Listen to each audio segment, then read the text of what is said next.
Hi friends, welcome back to my channel. ఈరోజు మీకు ఈ సీరియల్లో ఏం జరిగిందో తెలుసుకోవాలి అనుకుంటున్నారా? అయితే వెంటనే మనం సీరియల్లోకి వెళ్ళిపోదాం. ఇక రామలక్ష్మి అయితే సీతాకాంత్ని తప్పించుకుని మళ్ళీ దాక్కుంటానని చెప్పి పరుగులు తీస్తూ అనుకోకుండా శ్రీలత గది దగ్గరకు వచ్చి నుంచుంటుంది. ఇక శ్రీలత గది ముందు వాళ్ళ ముగ్గురు మాట్లాడుకున్న మాటలు విని ఒక్కసారిగా షాక్ అయిపోతుంది. శ్రీవల్లి అయితే, అత్తయ్య, యాగం జరిగిన తరువాత వాళ్ళిద్దరికీ పుట్టబోయే పిల్లలతో వాళ్ళు సంతోషంగా ఉంటారు. ఆ తర్వాత ఆయన నేను ఎందుకు పనికి రాకుండా పోతాం. ఇక మీరు చేస్తున్న ప్రయత్నాలన్నీ వేస్ట్ అని చెప్పి శ్రీవల్లి అయితే శ్రీలతతో మాట్లాడుతూ ఉంటే పక్కన ఉన్న సందీప్ కూడా, అమ్మ, నువ్వు నేనేం చేసినా సరే వద్దు వద్దు అని నాకు అడ్డం పడి నువ్వే దగ్గరుండి మరి వాళ్ళిద్దరినీ కలుపుతున్నట్టున్నావు అని చెప్తుంటే, ఆపుతారా? ఆపండి. అసలు మీ ఇద్దరు ఏం మాట్లాడుతున్నారు? వాళ్ళిద్దరినీ విడగొట్టడానికే కదా ఇలా పక్షం రోజులు దూరంగా ఉండమని చెప్పింది. సీత పక్షం రోజులే కాదు, సంవత్సరాల కొలది భార్యకి దూరంగా ఉండమని నేను చెప్తే ఖచ్చితంగా ఉంటాడు. సీతని ఎలా నా గుప్పెట్లో పెట్టుకోవాలో నాకు బాగా తెలుసు. ఏంటి, ఇద్దరూ కలిసి యాగం చేస్తారా? తరువాత భార్యాభర్తలుగా ఒక్కటవుతారా? అది ఎన్నటికీ జరగనివ్వను. సీతతో ఆ రామలక్ష్మి కలగంటున్నట్టు పిల్లల్ని అస్సలు కలగనివ్వను అని చెప్పి ఇక శ్రీలత అయితే కొద్దిసేపు ఆలోచించి తను ఎప్పుడు ఫోన్ చేసే ఇక గురువుగారి పక్కనే ఉన్న శిష్యుడికి ఫోన్ చేస్తుంది. ఇక ఆ శిష్యుడు ఫోన్ లిఫ్ట్ చేసి, చెప్పండమ్మా, ఏమైనా అడగాలా అని అనడంతో, చూడు, నీకెంత డబ్బు కావాలన్నా ఇస్తాను, కానీ సీతాకాంత్, రామలక్ష్మి ఆ యాగం చేయకుండా నువ్వే ఆపాలి. గురువుగారు చెప్పినట్టుగా నువ్వు సీతకి ఫోన్ చేసి ఇప్పుడు యాగం చేస్తే నాకు ప్రాణగండమని నువ్వే చెప్పాలి అని చెప్పడంతో ఒక్కసారిగా అది విన్న రామలక్ష్మి షాక్ అయిపోతుంది. అంటే యాగం జరగకుండా ఆపడానికి ఇట్లాంటి తప్పులు చేస్తారా? చివరికి గురువుగారి దగ్గర ఉన్న శిష్యులని కూడా డబ్బుతో కొనేస్తారా? చెప్తా, మీ పని చెప్తా అని చెప్పి ఇక రామలక్ష్మి తనే దగ్గరుండి మరి సీతతో, సీత సార్, నాకెందుకో ఒక్కసారి గురువుగారిని కలవాలనిపిస్తుంది అని చెప్పడంతో దానికి సీతాకాంత్ ఒక్కసారిగా, అదేంటి ఇప్పటిదాకా అలిగావు, బుంగమూతి పెట్టుకున్నావు, నాకు కనిపించకుండా దాక్కుంటాను వెతకండి అన్నావు, మరి ఇప్పుడేంటి సడన్గా గురువుగారిని కలవటం? నువ్వు ఎప్పుడు ఏం మాట్లాడతావో నాకు అస్సలు అర్థం కాదు రామలక్ష్మి అని అంటుంటే, అది కాదండి, మనిద్దరిని గురువుగారు యాగం చేయమన్నారు కదా, ఆ యాగానికి ఏం కావాలో, అసలు యాగం ఏ టైంలో జరిపించాలో ఏ వివరాలు గురువుగారిని మనం అడగలేదు కదా, అందుకే ఒక్కసారి గురువుగారి దగ్గరికి వెళ్దాం అని చెప్పి ఇక రామలక్ష్మి సీతాకాంత్తో చెప్పడంతో సీతాకాంత్ నవ్వుతూ, సరే, ఇప్పుడు గురువుగారి దగ్గరికి వెళ్ళాలి అంతే కదా, తీసుకెళ్తాను అని చెప్పి సీతాకాంత్ ఇక రామలక్ష్మిని తీసుకుని గురువుగారి దగ్గరికి బయలుదేరతాడు. ఇక గురువుగారు లేకపోవడంతో తన శిష్యుడు కనిపిస్తాడు. తన శిష్యుడి దగ్గరికి వెళ్ళి, గురువుగారు లేరా అని అడగడంతో, లేరండి, మీకే ఫోన్ చేయాలి అనుకుంటున్నాను అని ఆ శిష్యుడు ఇక సీతాకాంత్ రామలక్ష్మితో చెబుతుంటే, అనుకోకుండా సీతాకాంత్కి నందిని దగ్గర నుంచి ఫోన్ మీద ఫోన్ వస్తూ ఉంటుంది. ఇక సీతాకాంత్ ఎన్నిసార్లు కట్ చేసినా సరే కంటిన్యూషన్గా నందిని ఫోన్ చేస్తూ ఉంటుంది.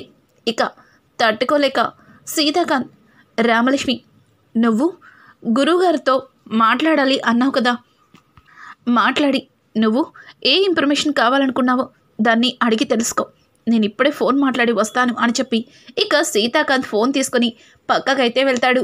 ఇంకా గురువుగారి దగ్గరున్న శిష్యుడు అచ్చం శ్రీలత చెప్పినట్టు, అమ్మ, గురువుగారు ఉదయం మీ ఇద్దరూ కలిసి యాగం చేయాలి అని చెప్పారు కదా, గురువుగారు పొరపాటు పడి మీకు తప్పుగా చెప్పారంట. ఆ యాగం చేస్తే మీ అత్తగారికి ప్రాణగండమంట, యాగం చేసిన మరుక్షణం మీ అత్తగారు మరణిస్తారంట అని చెప్పడంతో ఒక్కసారిగా రామలక్ష్మి, ఓ అవునా, సరే, అయితే ఇప్పుడు మేము యాగం చెయ్యకూడదు అంతేనా అని అడగడంతో దానికి అవునమ్మా, యాగం చేస్తే ప్రాణ ప్రమాదం ఉంది అని చెప్పి ఇక శిష్యుడు రామలక్ష్మికి చెప్పడంతో రామలక్ష్మి శిష్యుడిని లాగి ఒక్కటి పీకుతుంది. ఒక్కసారిగా శిష్యుడు రామలక్ష్మి వైపు చూసి, అమ్మా ఏం చేస్తున్నారు? దైవాంశభూతుడైన నన్ను ఇలా దైవ సన్నిధిలో కొడతారా?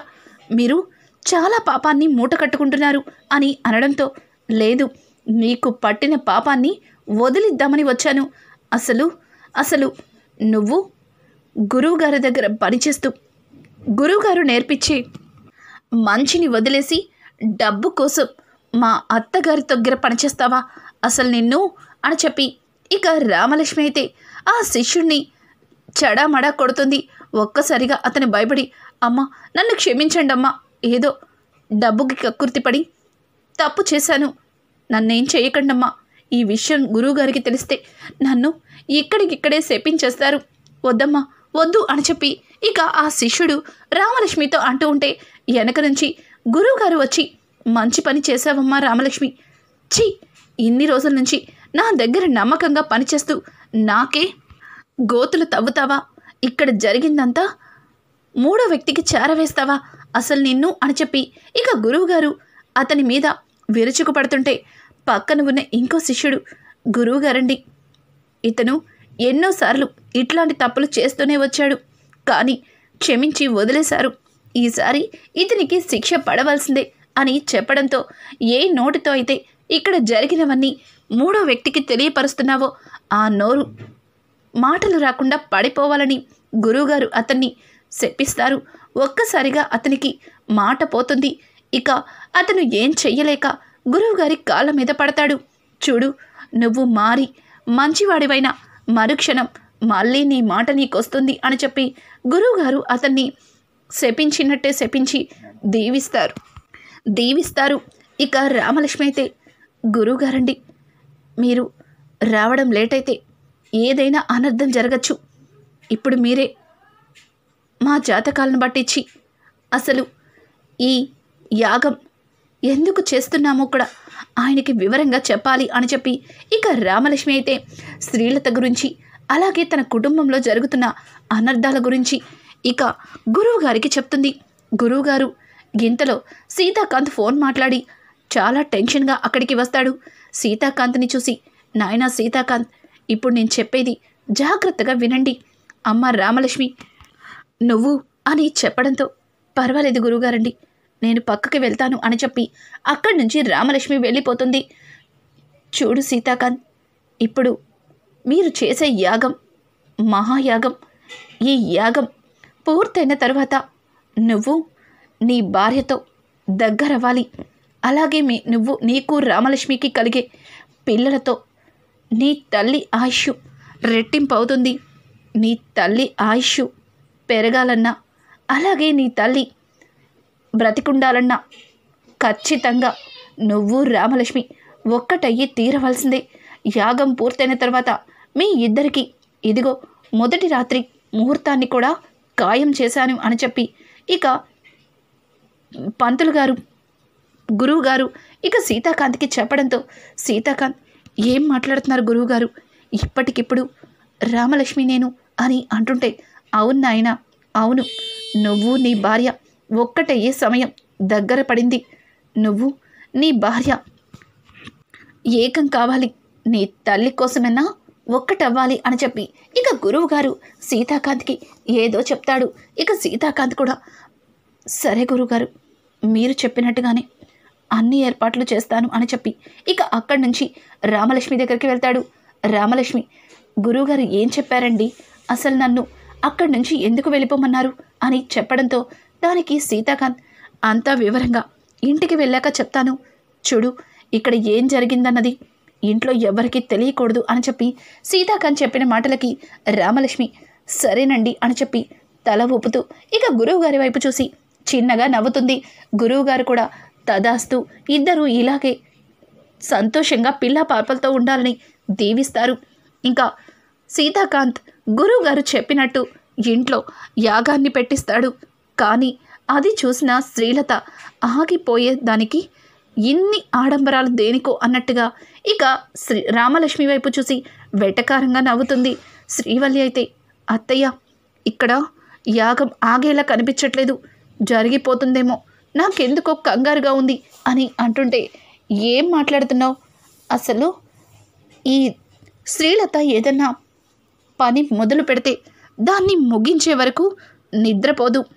అక్కడ నేను అన్ని ఏర్పాట్లు చేసేసాను. ఇక్కడ వీళ్ళు యాగానికి ఎన్ని సిద్ధం చేసుకున్నా యాగం జరగాలి కదా అని చెప్పి ఇంకా శ్రీలత మాట్లాడుతూ ఉంటుంది.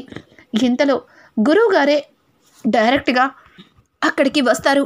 గురువుగారిని చూసిన సందీప్ కంగారు పడుతూ, అమ్మా, యాగం జరిపించడానికి సాక్షాత్తు గురువుగారే వచ్చారమ్మా, ఇక ఈ యాగం జరిగి తీరుతుంది అని చెప్పి సందీప్ చెప్పిన మాటలకి ఒక్కసారిగా శ్రీలత షాక్ అయిపోతుంది.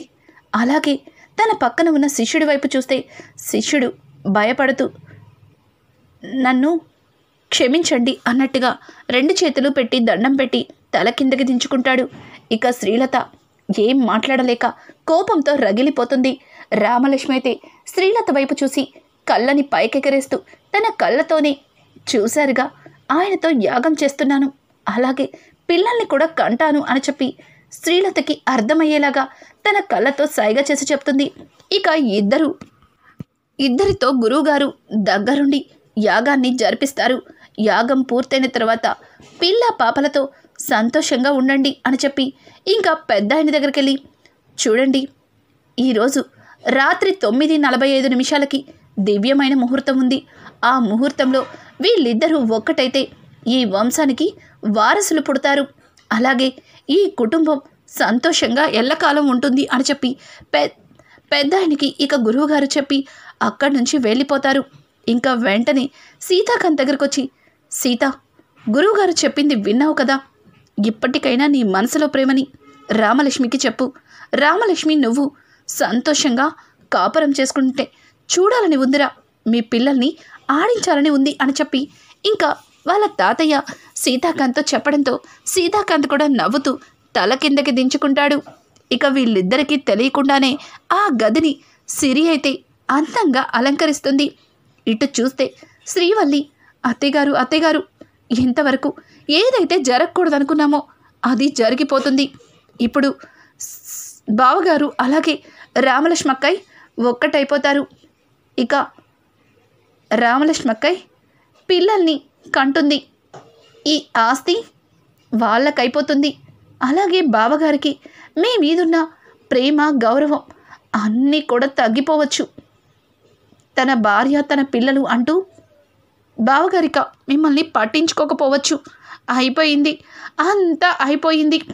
ఇక మనిద్దరం ఎల్లకాలం ఈ ఇంట్లో పాచి పని చేస్తూ బ్రతకచ్చు అని చెప్పి ఇక సందీప్తో చెప్తుంది. ఇంతలో తాతయ్య గారు అక్కడికి వచ్చి, అమ్మ శ్రీలత, గురువుగారు చెప్పిందంతా విన్నావు కదా, నువ్వే అన్ని ఏర్పాట్లు చూసుకోవాలి.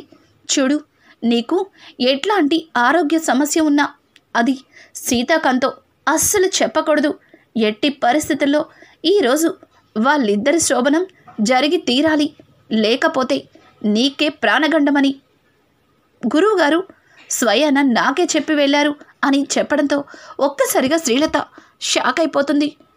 మావయ్య గారు ఏం మాట్లాడుతున్నారు అని అంటుంటే, అవునమ్మా, ఈ మొదటి రాత్రి జరిగి సీతాకాంత్కి పిల్లలు పుడితేనే నీకు ఆయుష్ పెరుగుతుంది, మళ్ళీ నీకు ఎటువంటి గండం రాదు, లేకపోతే ఆయుష్నిమని పంతులు గారు గురువుగారు స్వయాన నాకే చెప్పారు అని చెప్పడంతో ఇక పక్కన ఉన్న సీతాకాంత్ కూడా, అవునమ్మా, గురువుగారు ఈ కార్యం జరగకపోతే నీకు ఆయుక్షీణమని, నీ ప్రాణానికి ప్రమాదమని చెప్పారమ్మా అని చెప్పి ఇక సీతాకాంత్ కూడా శ్రీలతతో చెప్పడంతో శ్రీలతకి ఒక్క క్షణం ఫీజులు ఎగిరిపోయినంత పనవుతుంది. ఇదేంటి, ఒకటనుకుంటే ఒకటి జరిగింది. ఇప్పుడు నేనే దగ్గరుండి రామలక్ష్మి సీతాకాంత్ని ఒక్కటి చెయ్యాలా అని చెప్పి ఇక శ్రీలతకి పిచ్చెక్కిపోతుంది. రామలక్ష్మి అయితే, ఎలా ఉంది నా దెబ్బ, ఏంటి నన్ను ఆయన్ని కలవకుండా ఆపాలనుకున్నారు. కానీ నేను ఛాలెంజ్ చేసినట్టు మీతోనే మా ఇద్దరిని ఒక్కటయ్యేలా చేస్తున్నాను అని చెప్పి రామలక్ష్మి ఇక శ్రీలత వైపు చూసి కళ్ళని పైకెగరేస్తుంది. ఇక శ్రీలత దగ్గరుండి మరి రామలక్ష్మిని సీతాకాంత్ని ఒక్కటి చేస్తుందా? వాళ్ళ మొదటి రాత్రికి శ్రీలతే అన్నీ సిద్ధం చేస్తుందా? రానున్న ఎపిసోడ్స్లో సీతాకాంత్ రామలక్ష్మి ఒక్కటవబోతున్నారా? ఇవన్నీ మీకు ముందుగా తెలియాలంటే మా ఛానల్ని సబ్స్క్రైబ్ చేసుకోవడం మాత్రం మర్చిపోకండి. Thanks for watching. Hi friends, welcome back to my channel.